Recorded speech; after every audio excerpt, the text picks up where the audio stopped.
নরেন্দ্র মোদি ও doctor ইউনূসের বৈঠকের মাধ্যমে শেখ হাসিনাকে ফিরিয়ে আনার বিষয়ে আলোচনার সূচনা হয়েছে বলে জানিয়েছেন প্রধান উপদেষ্টার হাই রিপ্রেজেন্টেটিভ খলিলুর রহমান ও পররাষ্ট্র উপদেষ্টা তৌহিদ হোসেন।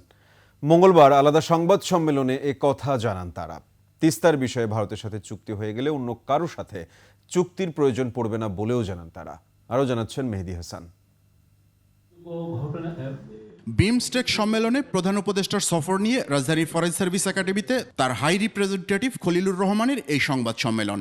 একই সময় প্রায় একই বিষয়ে পররাষ্ট্র মন্ত্রণালয় সংবাদ সম্মেলন করেন পররাষ্ট্র উপদেষ্টা। উভয়ের কাছে প্রশ্ন ছিল শেখ হাসিনাকে ফেরত চাওয়ার বিষয়ে ভারতের প্রধানমন্ত্রী নরেন্দ্র মোদি কি বলেছেন। এ বিষয়ে কৌশলী জবাব তাদের। এটা নিয়ে চূড়ান্ত কোনো কথাবার্তা হয়নি, কাজে আমরা এটাকে এখানেই রাখি। আমরা তো তাদের কাছে চেয়েছি যে ফেরত দেওয়া হোক, তাকে বিচারের সম্মুখীন করার জন্য। শেখ হাসিনার প্রত্যর্পণ আমরা সেই রিকোয়েস্ট করেছি, আমরা এই বিষয়ে দুপক্ষ কাজ করবে। শ্রী নরেন্দ্র মোদি স্পষ্টভাবে বলেছেন তারা বাংলাদেশের সঙ্গে যে সম্পর্ক সেটা কোনো ব্যক্তি বা দলের সম্পর্ক নয়। গঙ্গা পানি চুক্তি ও তিস্তা পানি চুক্তির আলোচনা নিয়ে অগ্রগতি হয়েছে বলেও জানান তারা। ভারতের সাথেও সহযোগিতা সম্ভব, চীনের সাথেও সম্ভব, কোনোটাতেই কোনো বাধা নেই।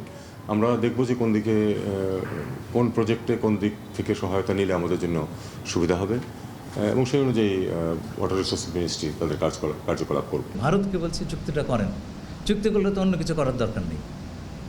আর একই সঙ্গে আমার তো অন্য অপশনগুলো হাতে রাখতে হবে। এদিকে আরাকানে যুদ্ধবিরতি কার্যকর করা সম্ভব হলে রোহিঙ্গা প্রত্যাবাসনে কার্যকর আলোচনা শুরু হবে বলে জানান খলিলুর রহমান। হিউম্যানিটেরিয়ান সাপোর্ট যখন আমরা জাতিসংঘ যখন দেবে, যেটাতে আমরা সাহায্য করব, সেই সময়টাতে দুই পক্ষই যুদ্ধাবস্থা পরিহার করবে। তার থেকে একটা স্থিতির সূচনা হবে বলে আমরা আশা করছি।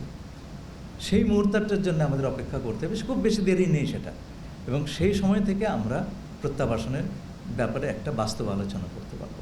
ইসরায়েল বিরোধী বিক্ষোভের নামে সোমবারের নৈরাজ্য ও লুটপাটের সমালোচনাও করেন প্রধান উপদেষ্টার এই হাই রিপ্রেজেন্টেটিভ। রাস্তায় নামা, লুটপাট করা, এগুলো বন্ধ করতে হবে। মেহেদী হাসান, 21 টেলিভিশন, ঢাকা।